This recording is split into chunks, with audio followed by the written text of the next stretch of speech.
절약하고 아껴서 만든 게 지금 2억 6천이신 거죠? 네.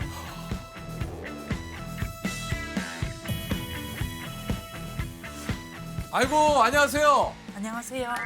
아, 이렇게, 아유. 네, 감사합니다. 저는 TV에서 뵀었는데. 앉으세요, 앉으세요. 감사합니다. 반갑습니다. 어서 오세요. 야, 정말 정말 대단한, 예? 아, 이제야 뵙네. 네, 감사합니다. 아, 제가 소개드릴게요. 네. 26살의 자산 2억 달성.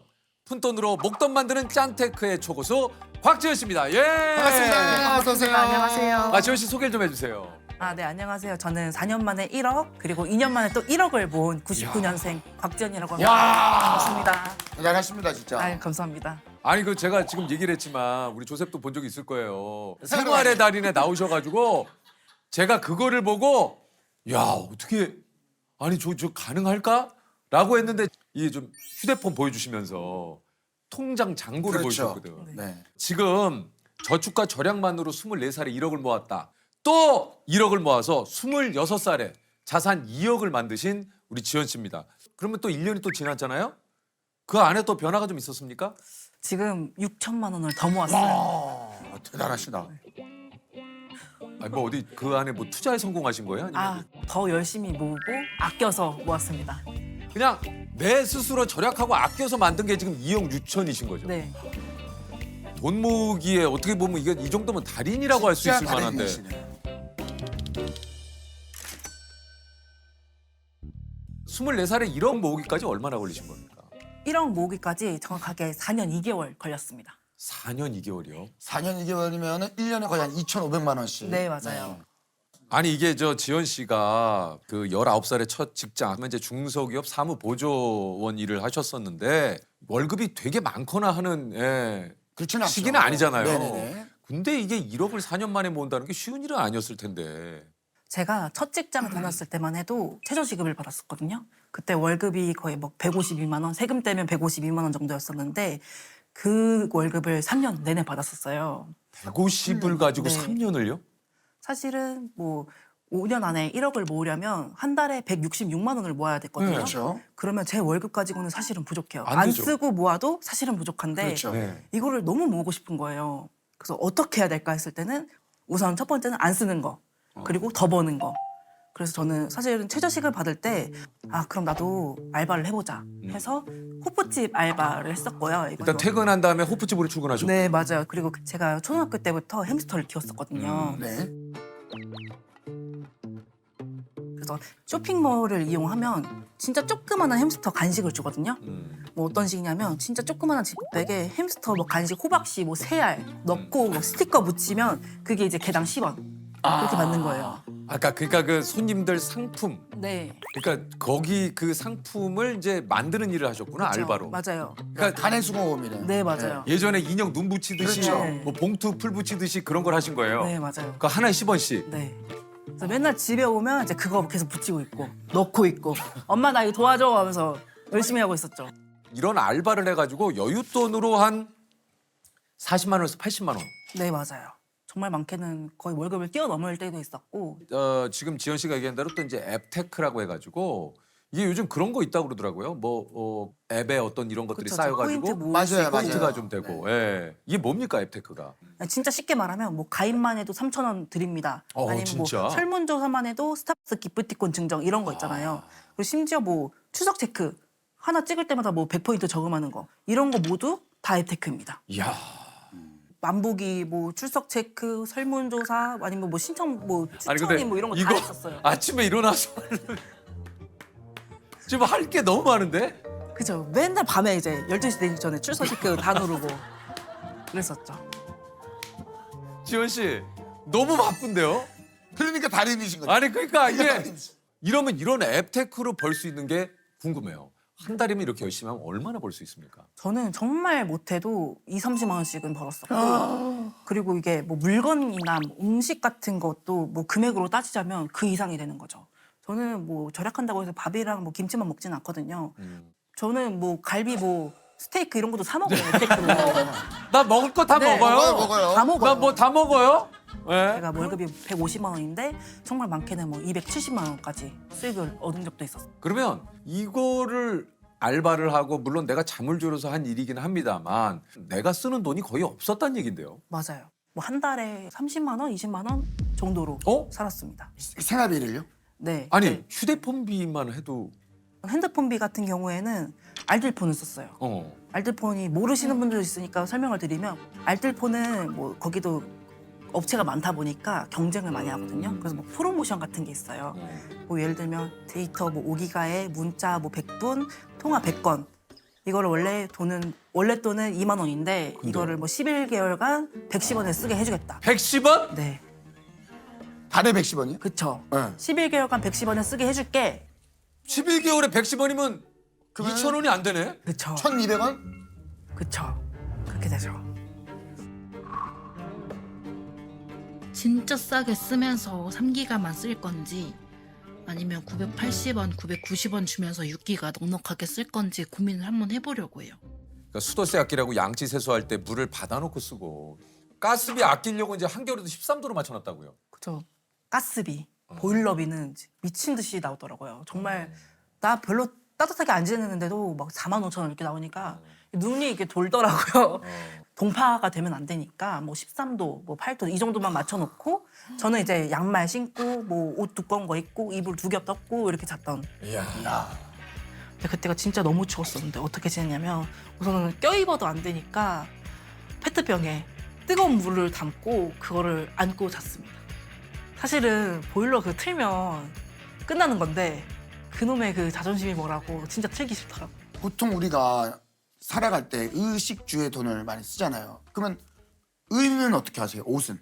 옷은 제가 사실 옷에 그렇게 관심이 없어요. 그래서 이제 고등학교 때 엄마가 사준 옷들이 있잖아요. 거기서 좀 괜찮은 거, 해지지 않은 거 그런 것들을 아직까지도 입고 있고 그리고 가장 오래된 거는 중학교 때 그 체육복 바지 그거 아직까지 입고 있고 그게 겨울에 자몽스로 입기 너무 좋더라고요. 그래서 그거 아직까지 입고 있고 성인이 되고 나서는 옷을 제 돈 주고 산 거는 뭐 3-4벌 정도? 이건 제가 산 거. 이거 8,000원 정도 주고 샀던 기억이 있습니다. 근데 가끔 그래도 미용실이라도 좀 가야 될 거 아니에요. 그쵸. 미용실 뭐 한 번 가면 뭐 요즘에는 2만 원씩 넘게 들죠. 당연하죠. 저는 고등학교 때 조금 현타가 왔던 게 그분이 머리 여기까지 잘라줄까요? 여기 한번 싹둑 자르고 머리 이렇게 뒤로 모아가지고 바리깡 윙 하고 8,000원씩 받는 거예요. 너무 이게 뭐 나름 그것도 기술이긴 하지만. 그쵸. 아니, 물론 이제 내가 느끼기에 네네네. 그분이 그랬다는 게 아니라 내가 느끼기에 네. 그래서요. 진짜 머리 한 번 자르는데 여자분들 사실 2-30분 걸리지 않아요? 전 진짜 윙 한 번 하고 끝났었어요. 그래서 현타가 왔구나 거기서. 네, 맞죠? 그 뒤로는 사실 제가 머리를 자르고 있어요. 지금도요? 어떻게 잘라요? 그냥 주방 가위로. 근데 지금 그래도 앞머리도 잘 괜찮은데? 자르는데? 그쵸? 제가 거의 한 머리 자른 지가 거의 9년, 10년 됐으니까 머리는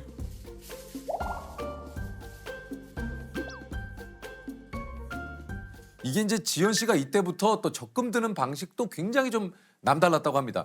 이게 그냥 적금이 아니라면서요? 이게 뭐 소액 적금도 또 많이 드셨다는데요. 네. 제가 그 당시에는 진짜 100% 예적금으로만 돈을 모았었거든요. 근데 사실 뭐 투자는 뭐 오르고 내리고 뭐 폭도 있고 약간 그래, 스릴도 맞아요. 있는데 적금은 그게 없어요. 그냥 내가 받을 수 있는 이자는 이미 알고 있고 그냥 꾸준하게 넣는 거다 보니까 좀 재미가 없더라고요. 그래서 생각했던 게 소액 적금. 저는 적금을 그때 엄청 많이 들었어요. 거의 막 10개? 월요일 실어 적금은 뭐예요? 이게 어떤 거냐면요. 매주 월요일마다 1,818원씩 적금하는 그런 적금이었어요. 약간 금액 자체가 굉장히 좀 친근한 금액이네요. 그쵸. 네. 1,818원을 벌써 아침부터 좀 뭔가 이래서 1,818원을 하신 거예요? 그 금액의 의미는 다 아시죠? 예. 월요일 만에 그 기분. 그 월요일 느낌이 확 오네. 그걸 보면서 나 월요일 또 버텼구나. 야. 이런 생각을 했죠.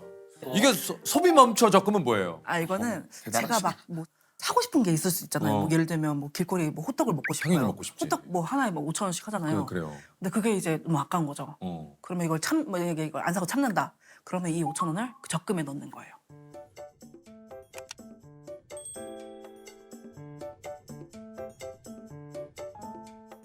어차피 거기에 쓰나 적금에 넣나 나갈 건 똑같은 거니까. 근데 먹고 싶지 않아요? 근데 그 당시에는 사실은 그 돈 모는 거기에 미쳐가지고 예. 네. 근데 이게 한 번 또 거기에 딱 꽂히잖아요. 그럼 막 그거 너무 재밌어요, 그죠? 네, 너무 재밌어요. 그리고 희열이 느껴지죠. 네. 그걸 참았을 때. 진짜 1원 한 푼이라도 아끼면 너무 너무 신나요. 기분 좋아. 네. 근데 이 정도면 친구들도 다 알죠. 지연이가 되게 이제 아껴서 쓰고 이거를. 근데 정말 몰랐어요. 저 생활의 달인 나오기 전까지만 해도 사실은 색안경이 정말 무섭잖아요. 아, 얘 돈 아끼는 애다, 뭐 돈 모으려고 저렇게 하는 애다라고 한 번 인식이 되면 혹시 그러면은 친구들도 조금 조금 나에 대해서 조금 어떤 상황을 좀 부담스럽게 받아들일 수도 있고 좀 그쵸, 그렇기 그쵸. 때문에. 그래서 저는 정말 철저하게 숨겼어요. 그냥 바쁜 애, 쟤는 바쁜 애다 이렇게 인식하게끔 이렇게 했었죠. 대단하다 진짜. 친구들이 뭐 만나서 뭐 어디 놀자 뭐 먹자 해도 미안해 나 일이 너무 바빠가지고 못 만날 것 같아 이렇게 많이 거절을 했었어요. 그래서 한 달에 뭐 많게는 뭐 한 번 정도씩 만났던 것 같아요. 한 번 정도 만나서 하는 게 뭐였습니까? 밥 먹고 카페 가고 뭐 하면 돈이 막 3만 원씩 술술 나가거든요. 나가죠. 그게 너무 부담스러우니까 미안해 친구야 나 저녁에는 바빠 그래서 나 퇴근하고 카페에서 만날까 하면 이제 카페 비용은 3, 4천 원 정도 드니까 이제 그걸로 이제 이야, 세이브를 하는 거죠. 그러면 그걸로 끝이에요. 친구의 만남은. 네. 그때는 정말 그렇게 살았었습니다. 근데 저는 이제 지연 씨의 이런 얘기를 들으면서 많은 분들이 그래 또 절약해야 돼 이렇게 공감을 하지만 또 어떤 분들은 그런 분들도 있어요. 야 인생 사는데 난 저렇게 그래. 못 산다. 야 그게 인생이냐?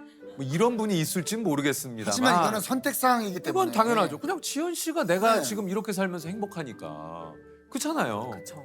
이게 또 모두가 다 이렇게 뭐 아끼자 뭐 이런 얘기라기보다는 이게 뭐 좀 쓰셔야 되는 분들은 또 쓰시는 것도 좋아요. 예.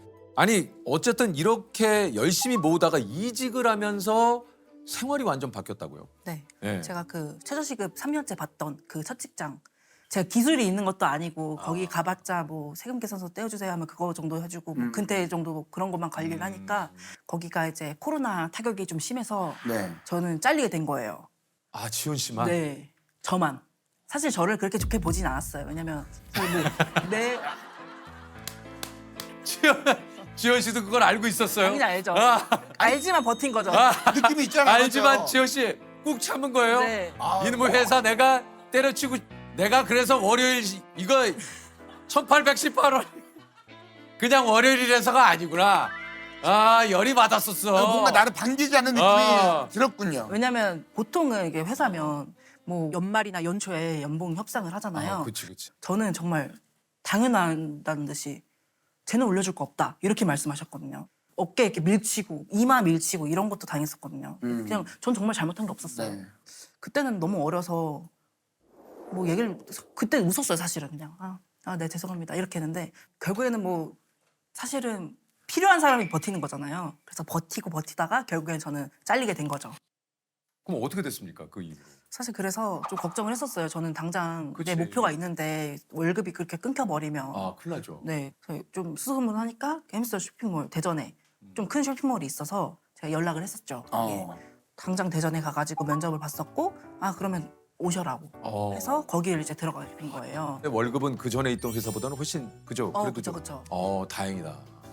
아니 좀 어떻습니까? 이렇게 좀 절약을 해서 돈을 모으는 이유가 있습니까?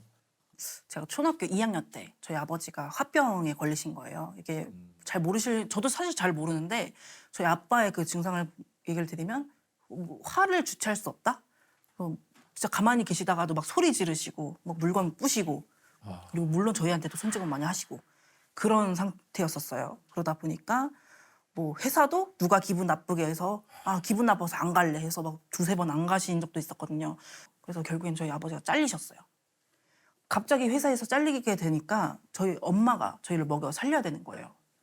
그래서 저희 엄마는 원래 가정주부셨는데 그냥 단순 노동, 공장 그런 데 들어가가지고 저희 이제 키워보겠다고. 이게 아무래도 곳간에 쌀이 없으면 인심도 바닥나잖아요. 바닥이 그렇죠. 나죠. 저희도 그랬던 것 같아요. 그 전까지만 해도 돈이 있어서 뭐 외식도 몇 번 다니기도 하고 뭐 주말에 가면 뭐 시장에서 뭐 닭꼬치 뭐 떡볶이 사서 이렇게 두루두루 TV 보면서 앉아서 먹었던 게 엊그제 같은데 돈이 없다 보니까 그런 건 당연히 사라졌고 부모님도 매일 싸우시는 거예요 정말. 그때 어린 나이에도 내 주변 이웃한테 너무 미안하다라는 생각이 너무 들었어요. 왜냐면 싸울 때만 소리를 그렇게 지르는데 그래서 어렸을 때는 보통 뭐 지연아 학교 가야지, 뭐 밥 먹어야지, 일어나 이렇게 깨우잖아요. 저는 엄마 아빠 싸우는 소리에 항상 깨고 등교를 했었어요. 근데 그게 어렸을 때는 너무 무서웠었거든요. 이런 그런 상황들이 몇 년 이상. 제가 원래는 언니가 있거든요. 지금은 뭐 가족관계 어떻게 되세요 하면 아, 저 외동이에요 이렇게 말씀을 드리긴 했지만 언니가 제가 그 중학교 2학년 때 결국에는 못 버틴 거죠. 그런 상황들을. 그래서 결국에는 하늘나라로 가게 됐고. 근데 뭐 제가 사실은 뭐 그 어린 나이에 뭘 할 수 있겠습니까? 그냥 똑같이 일상 보내고 뭐 학교 가고 이런 게 전부였죠. 그리고 나서 이제 시간이 지나고 제가 고등학교 3학년 때 그 나이 때는 나 빨리 어른 돼서 술도 먹고 싶고 뭐 못하고 싶었던 거 하고 싶다 이렇게 생각하는 애들이 많겠지만 저는 정말 어른이 되고 싶지 않았던 것 같아요. 부모님처럼 살고 싶지 않았던 게 큰 것 같아요. 어른이 되면 나를 또 내 인생을 책임지고 누군가를 책임져야 되는 나이가 되는데 그러고 싶지가 않더라고요. 그러면서 이제 주변 친구들은 엄마가 그냥 나 대학교 보내준대. 가고 싶지 않은데 그냥 가라고 하니까 그냥 가는 거야. 이렇게 그 돈이 얼만데 사실은 그렇게 얘기하는 애들도 있었고 그럼 나도 대학을 가볼까라고 생각했는데 또 거기서 걸림돌은 등록비인 거죠. 한 학기당 뭐 300, 400씩 드니까 이건 내가 부모님한테 내달라고 할 수도 없고 저희 부모님은 절대 그렇게 해줄 수 있는 형편도 아니고 저는 사실은 뭐 그렇게 공부도 못했고 뭐 특별한 재능이 있는 것도 아니고 뭐 머리가 좋은 것도 아니고 그럼 나 어떻게 살아야 될까? 이게 정말 나 어떻게 살아야 되지? 고민이 있네 이게 아니고 너무 공포스러웠어요. 그게 그냥 정말 불구덩이 앞에서 누가 미는 느낌. 내 인생은 어떻게 살아야 될까? 그렇다고 내가 죽을 수도 없고 그러면 내가 어떻게든 내 인생은 내가 책임져 봐야겠다. 남들보다 더 악착같이 아끼고 악착같이 더 모아서 내가 내 인생 어떻게든 책임져 보겠다라고 그때 결심을 했던 거죠. 그래서 그 결심이 사실은 지금까지 오게 된 것 같아요. 이게 참 지연 씨가 왜 이렇게 나는 돈이 모으는 게 좋아라고 얘기를 하셨는지 이게 참 쉽지 않았던 그 생활에서 이게 참 정말 대단하시네요. 이런 결과물들을 좀 보면 지연 씨 좀 어때요? 사실은 너무 이제 뿌듯하죠. 어떻게 보면 그 제 노력의 결과물이 2억 6천이고 아파트 청약 당첨 야. 뭐 이런 것도 있으니까. 청약에 당첨이 됐어요? 네. 이야. 그래서 이제 곧 지어지거든요. 네. 4월 30일 준공인데 네, 거기 담당자님도 99년생이네요. 당신 나이가 제일 어리다고. 야. 최연소 당첨자시다고. 진짜 제일 젊은 집주인이 된 거죠. 앞으로 목표가 있다면 지연 씨 어떤 목표가 있습니까? 저는 옛날에는 뭐 10억 자산가 되고 싶습니다 이렇게 얘기했는데 이게 곰곰이 생각해 보니까 약간 좀 허황된 꿈이더라고요. 근데 지연 씨를 보면 허황되지 않은 것 같아요. 물론 나중에 무조건 네. 이럴 거죠. 근데 좀 더 구체적으로 짜보자 했을 때는 30살 안에 4억 모으기가 저의 30살 목표예요. 안에 4억. 네. 저는 뭐 이제 조심스럽게 한번 5억 예상해 봅니다. 너무 좋죠. 저도. 네. 네. 조심스럽게 한 5억 예상해 봐요. 혹시 끝으로 지연 씨가 예전에 그 1억 모을 때 나에게 좀 해주고 싶은 얘기 있습니까? 너무 열심히 살았다라고 얘기 드리고 싶어요. 그냥 더 말은 필요 없을 것 같아요. 너무 잘 살았다. 지연아 잘 살았다. 앞으로 지연이는 더 잘 살 것이다. 그렇죠? 제가 예전에는 그냥 절약한다는 것 자체를 공개하기가 너무 부끄러웠어요. 그 남들의 시선이 너무 무서웠던 것 같아요. 근데 지금은 사실 당당하게 얘기할 수 있어요. 제가 사실은 뭐 똑똑하거나 돈이 많거나 뭐 능력이 좋아서 2억 6천을 모은 게 아니에요. 그냥 저도 오히려 공부도 못했고 전 대학도 안 나왔어요. 이런 평범하디 평범한 고졸 직장인도 이렇게 할 수 있다는 걸 지금 보여드리고 있잖아요. 그래서 여러분들도 얘도 이렇게 했는데 나라고 못할 거 있을까? 라고 생각하시면서 하나씩 도전해보셨으면 좋겠습니다.